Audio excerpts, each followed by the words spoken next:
And do you think some luck factor has also played a critical role, or pure hard work? And mind you, Naveen, like I started 3 days before 9/11. Like that was a Mm. tough time.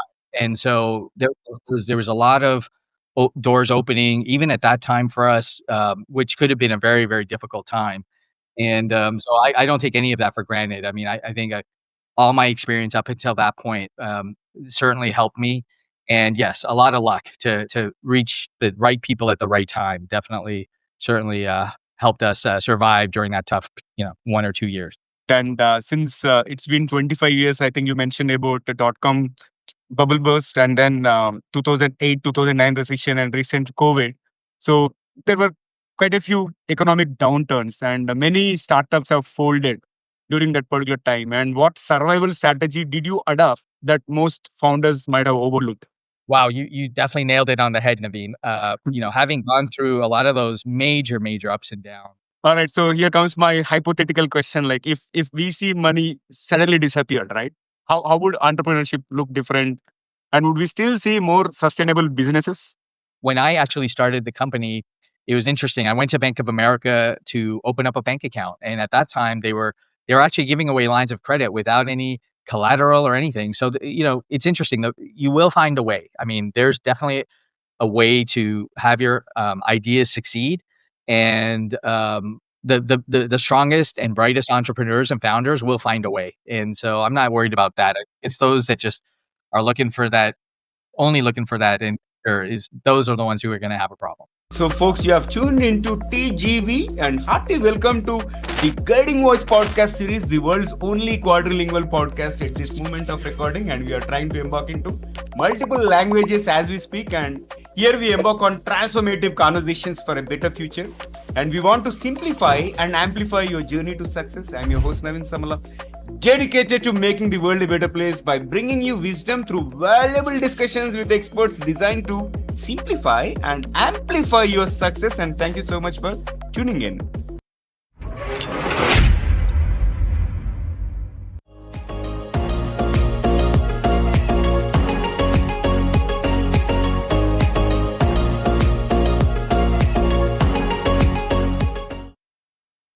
Five, four, three, two, one, go. So, folks, we are joined by Pranav Dalal. He's the founder and CEO of Office Beacon, a global outsourcing leader with over 5,500 employees across 4 continents. And what started as a 1 week experiment in India turned into a multi-million-dollar enterprise built entirely without outside funding. A true bootstrapper, and Pranav challenges the VC driven narrative by proving there is another way to scale globally and sustainably. So let us hear from Pranav. So before that, Pranav, hearty welcome to the Guiding Voice podcast series. And how are you doing today? Thank you, Naveen. Yeah, doing great. It's morning time here in Los Angeles, and I'm glad to be here. Excellent. So before we get started, first things first, why should somebody tune into our podcast episode and spend their valuable time? Well, in my opinion, I think I'm going to be able to share a lot of golden nuggets of my journey, how I was able to grow without outside funding, and what I think about every single day in terms of scaling a business, building recurring revenue. So I think it'll be very valuable. Excellent. Yeah, people crave for VC funding, and even if there is a need or no, and they try to get into the newspaper headlines just because they are getting funding and all. And this is something unique, and definitely it is going to help people who are trying to bootstrap naturally. So, folks, today we are going to delve into a conversation on the topic at hand: zero funding, 5,500 people, the Office Beacon story. But before we get started, here is an exciting twist. As always, let us tickle our guest's brain first. So, Pranav, get ready for a rapid fire round of random words. I'll mention a few, and you need to respond to those words instantly without thinking much, as in when whatever hits your mind. If you're ready, let's get started. Oh my goodness. Okay, ready, Naveen. Okay, my first word is curiosity, Disruption, invention, AI, future, AI, universe, community, community. Amazing. Leadership, Learning. Success. Uh, that's individuality. Aliens. Aliens. Yeah. Oh, okay. That's an interesting one. I would say identity. Um, And then failure. Um, growth. Entrepreneur. Um, lifestyle. Okay, great. And here comes the last one. Vision. Confidence. Superb. I loved all the responses and thank you so much for participating in the first rapid fire round. There is one more rapid fire round toward the end of the episode, so stay tuned and Sure. let's get the ball rolling. First of all, welcome once again. And thank you so much for being part of our journey in shaping the careers and lives of millions across the globe. So, Pranav, talk to us about who is your guiding voice. So for years, my guiding voice was really education, learning, absorbing as much information as I could, and really validating, everything that I was trying to do with an external source. Nowadays, I really have the confidence, and I have had for some time, that my judgment, my gut instinct, decision making has been really superb and really on the money. And it's then all about execution. So I feel that while in the past it was an external validation, my guiding source right now is me, and Wow. it's still absorbing a lot of information on a daily basis, Mhm. having the time to do it, and then basically really synthesizing that information very quickly and making decisions in which I think are very valuable to the company's Mhm. growth and direction. Great. Thanks for sharing that. And now, talk to us about your success mantra, as in top three things that have contributed to your success so far. So the first thing is having a startup mindset. So even though my company, I founded it nearly 25 years ago. Hmm. Every day I bring a startup mindset to my company. So I don't take anything for granted. I believe that, I've got that fire in my belly to really succeed, that hunger that any startup founder has, and I still have it. So that's the number one thing right now is and will stay with me forever, is that hunger to succeed and break through the barriers. Secondly, it's really that grow or die mindset. So grow or die means that if you're not growing at least 1% a day, you're dying, because competition is very stiff, it's very aggressive, and you have to work incredibly hard to stay at the top of your industry or whatever vertical you're in. It takes a lot of work and effort. So that grow or die mindset is with me every single day. And then the final one is really about disruption. So while I've been, in the remote staffing or BPO space for a long time, we are constantly looking at ways to disrupt ourselves. So, Hmm. the new frontier is AI, and we embrace it as a company. I embrace it 1,000%. And there's so many opportunities. I remember 25 years ago starting the company, it was the first internet wave, and back then there were so many different opportunities, and now I think I'm so excited about what AI will bring to my company, to our customers, and to companies everywhere. Okay.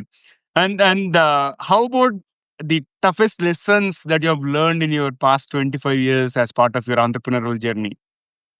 Well, I think one of the biggest lessons I've learned is how to build in accountability into a Hmm. company.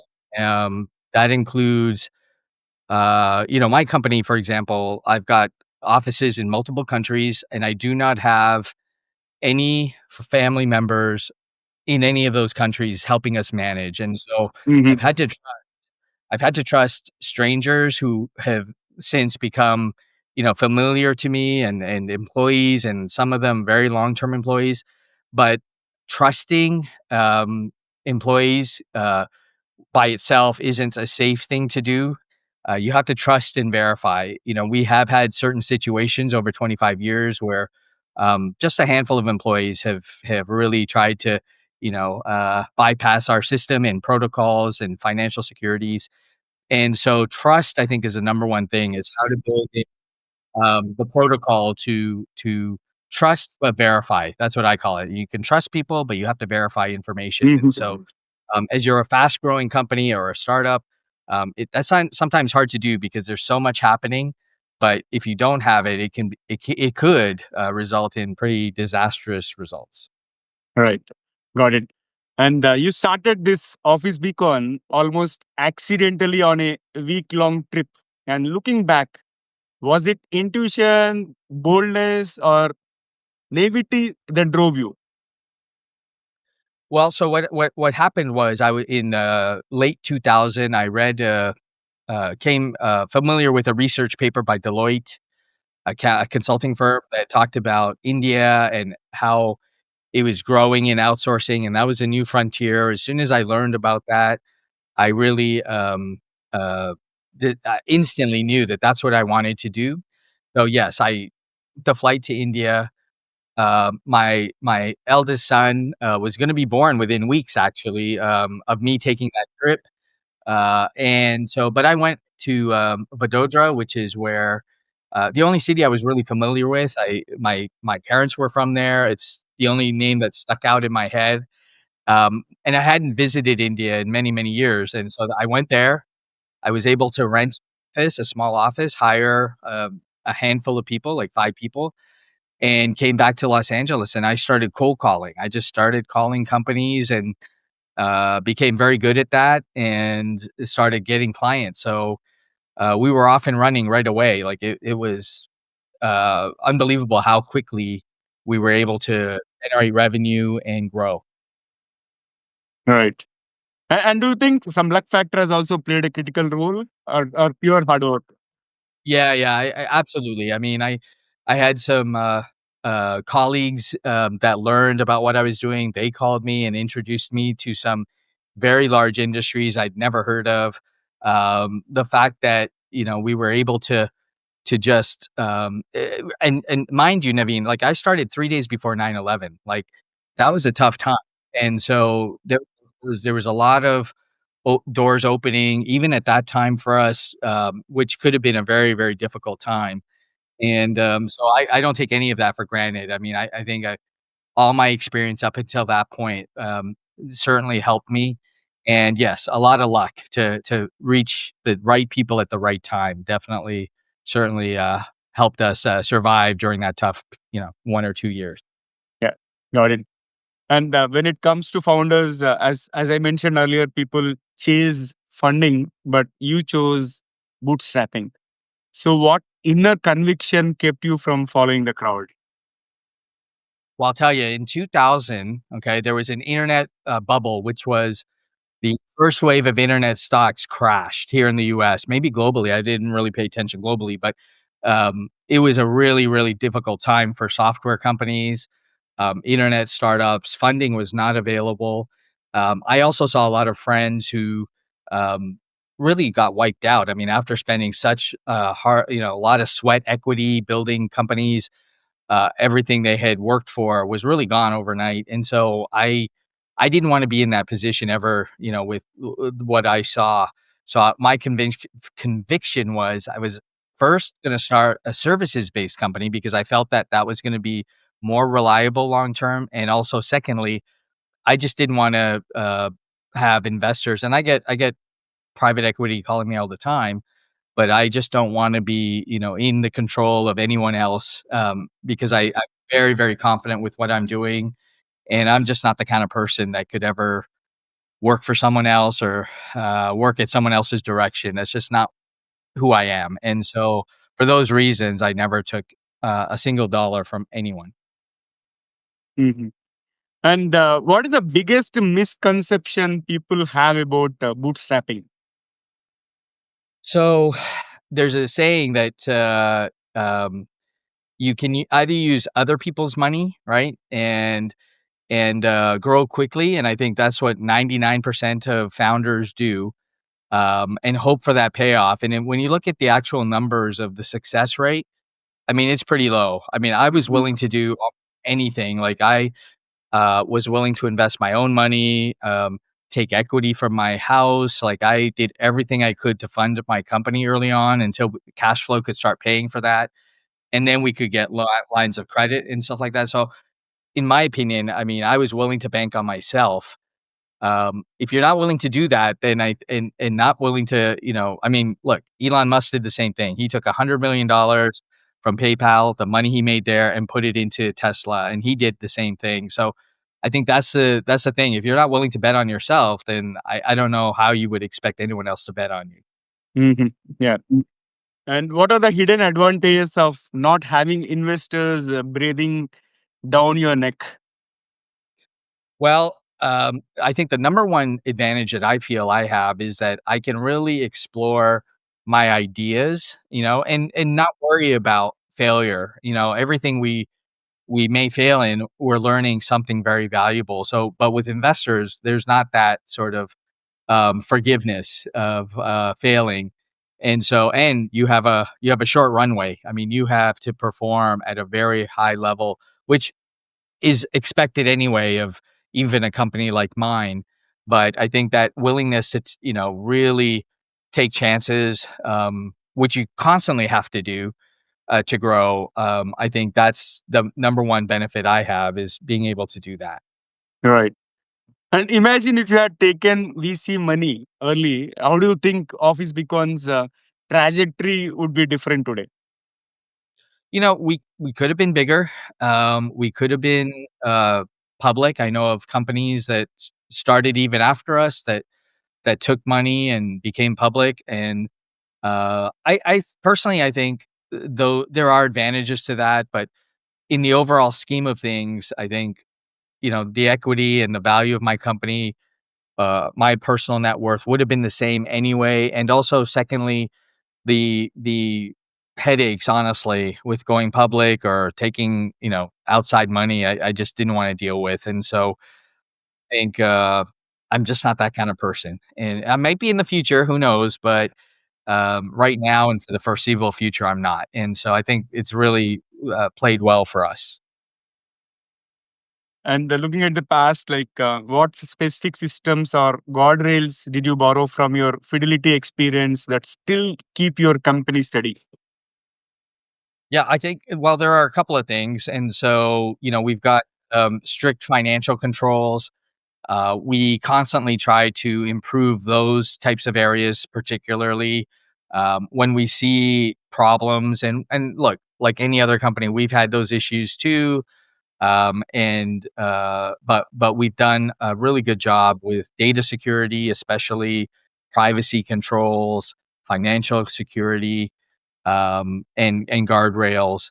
And we also have implemented some great methodologies to help our management team, which is spread around the world, to really collaborate in a way that's highly effective. So I think those are some of the lessons I learned from Fidelity Investments as well as other organizations on how to build guardrails into the company.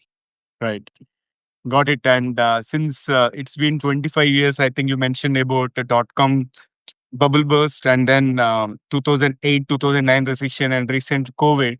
So there were quite a few economic downturns and many startups have folded during that particular time. And what survival strategy did you adopt that most founders might have overlooked?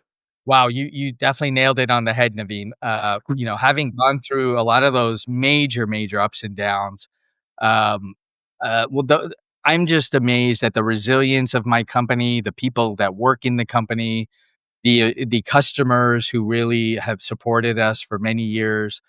We have an ecosystem and a culture of survival and resiliency. And so some of the things that I think we really played well for us is that the services we offer are really mission critical. Like they're not discretionary type services. And they're very niche in the industries. They're very big, but we really get involved in areas which are irreplaceable.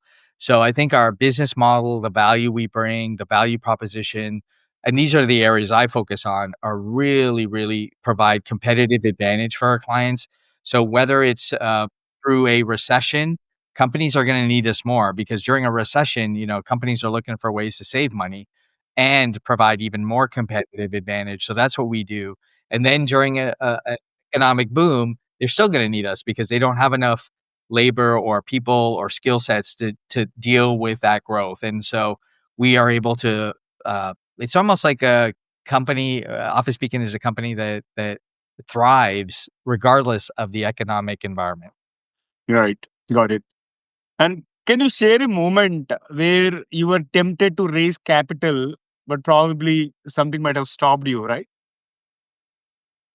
Yeah, well, I think yes, there was a time when pre-COVID where we were getting more into software. We had a specific separate sister company that was focused more on software.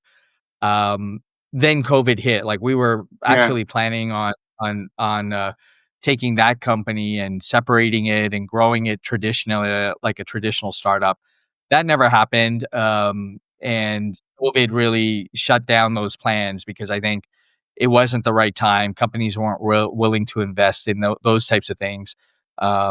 Most companies were just trying to survive. So I think at that time we were planning that. But I think in the near future, we're going to be going down that trajectory again, especially with AI. We've got a whole AI division. We've got some very unique products, several dozen actually on the way. One of them in particular, we think is going to be a very, very large, let's call it a startup within the company. So Office Beacon is the parent company, and we're going to have actually our own incubator where we're going to have multiple types of startups within it.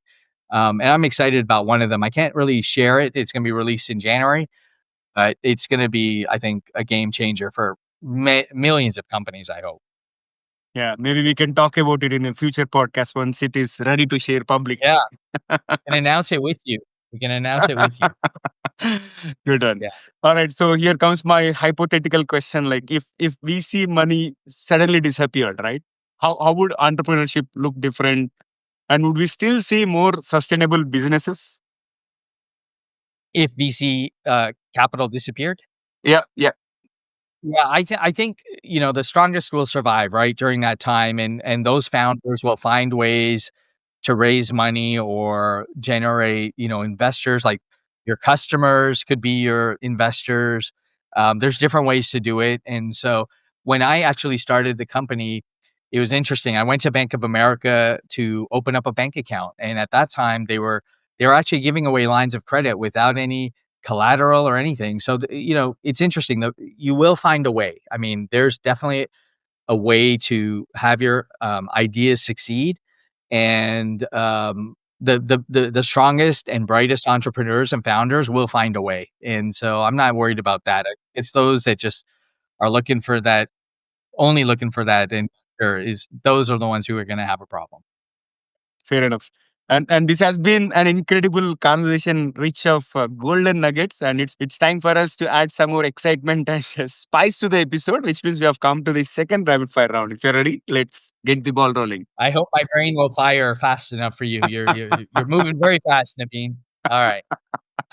Okay, here comes my first one. If you could have one gigantic billboard anywhere with anything on it, what would it say? Oh, it would basically say, hmm, Office Beacon is the future of work. And it would be in Mumbai. I forget the name of that street along the coast there, Hmm. right in Marina, right in the Marina. I forget what that Marina Bay, street I name is. think, or something. Yeah, yeah, correct. I would love it there because I remember years ago seeing Amazon having 10 billboards right there. So I would love to have it right there with the announcement of our new startup. I would love that too. And can you describe yourself in just one word? Uh, well, let me take 2, opposite thinking. I would love to. I don't know what the word is that would describe that, maybe disruption, but the way I view myself is opposite thinking. I'm more interested about divergent thinking, similar to lateral thinking, right? Instead of Divergent? Yeah. convergent thinking. Yeah, Yeah, probably. I love that. Okay. And my next question is like one word that describes your leadership style. Collaborative. Collaborative. Awesome. And first thing that you do when you land in a new country. First thing I do is actually situate myself, uh, my base, which would be my hotel or wherever I am. I just kind of want to situate myself. And then immediately, I don't even take a break. I go right to work right after that. And a startup idea you regret not pursuing. Oh my goodness. Naveen, there were so many. I think, even before the advent of Dropbox, we had created our own. Mm. Before the advent of Slack, we created our own, back in the early 2000s, we had to create all these tools that are very popular today to run our business. And those tools were not available. I never really thought about like making them into a commodity or a product back then. But I look at it now and I'm like, wow, we had this, 5 years before that.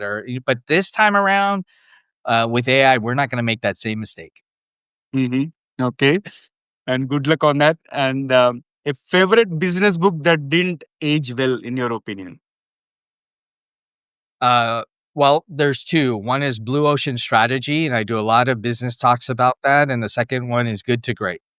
Good to great. Okay. And what is the strangest place you have closed a deal? The strangest place? Yes.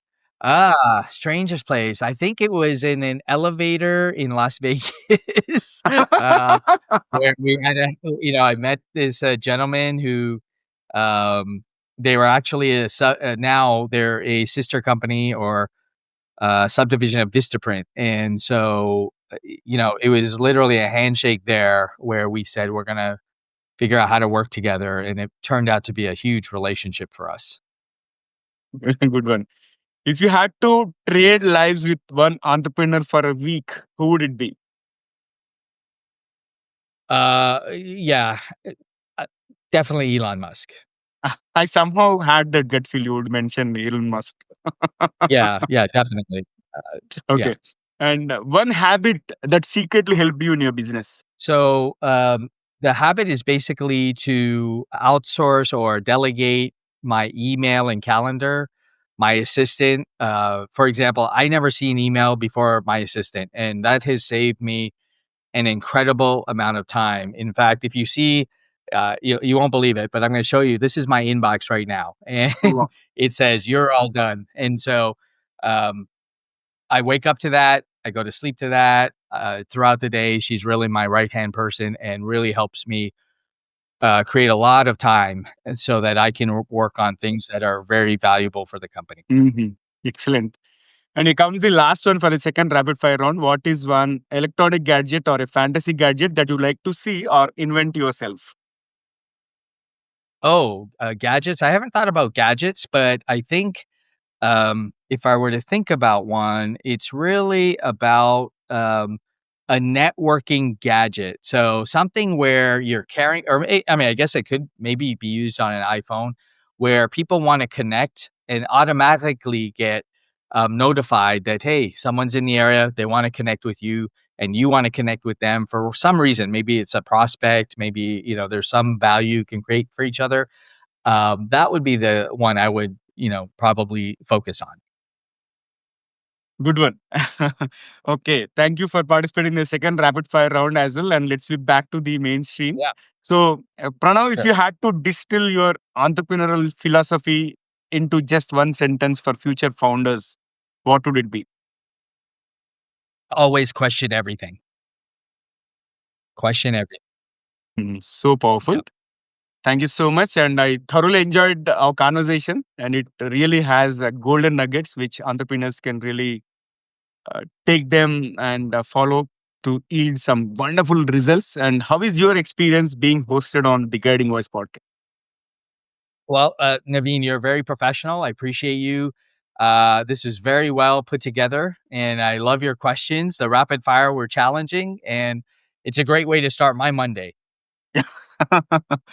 Thank you so much. And thank you for being part of our journey once again and looking forward to hosting you again in future.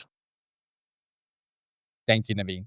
Appreciate And I wish you and the entire team at Office Beacon all the very best in everything that you guys do. Thank you. All right. So, friends, that was our episode with Pranav Dalal. Before we jump into the fun trivia section, we have a quick request. If you have enjoyed the conversation and found it useful, request you to share with at least 3 of your friends or colleagues or family members, whoever you think would like TGV. So, spread the knowledge and help others grow just like you. And it's time for us to cruise into the trivia segment. Having had amazing conversation with Pranav on how to bootstrap something without getting tempted to VC funding, I thought I would present you few facts related to successful bootstrappers. And the first one in the list is the GoPro founder, Nick Woodman. Nick launched GoPro with the money he raised by selling shell necklaces out of his van in California. Years later, it became a multi-billion dollar company, and that is the story of GoPro. Next is MailChimp, which was founded by Ben Chestnut and Dan Curzius. It was built without VC money, and MailChimp grew into a $700 million plus revenue company and was later acquired by Intuit for $12 billion. And it was entirely bootstrapped from day. Third one on the list is Dell Computers, founded by Michael Dell, started in his dorm room with $1,000, and he cut out middlemen and sold directly to customers and built one of the world's largest PC companies. And the next one on the list is GitHub, which was founded by Chris Vanstra and PJ Hyatt. GitHub scaled massively without venture capital, eventually being acquired by Microsoft for $7.5 billion. And next on the list is Craigslist. Again, it was founded by Craig Newmark. It started as a free email distribution list to friends. Craig never took funding, and Craigslist is still privately held and generates hundreds of millions annually. And the last one is Shark Tank's Kevin Plank. He began selling by moisture wicking shirts from the trunk of his car with just $20,000 in savings and $40,000 in credit card debt. Today, Under Armour is a multi-billion-dollar brand. So, folks, if you are listening and feel pressure to raise money to prove your worth, remember this. Even Sarah Blakely started with $5,000, Michael Dell with $1,000, and Nick Woodman with the seashell necklaces. Sometimes the world's biggest companies are born not out of funding rounds, but out of grit, hustle, most importantly, a refusal to quit. So, likewise, if you are aware of any founder who has successfully bootstrapped, do let us know. Would love to feature their story and also let us know what you learned from there. So, folks, that's it for today. Thank you so much for tuning in and also for being part of our awesome TGV family. So, until next time, take care, stay inspired, and remember the best is yet to come. Goodbye for now. See you all in the next episode with another amazing guest. Take care. Love you all. Bye bye.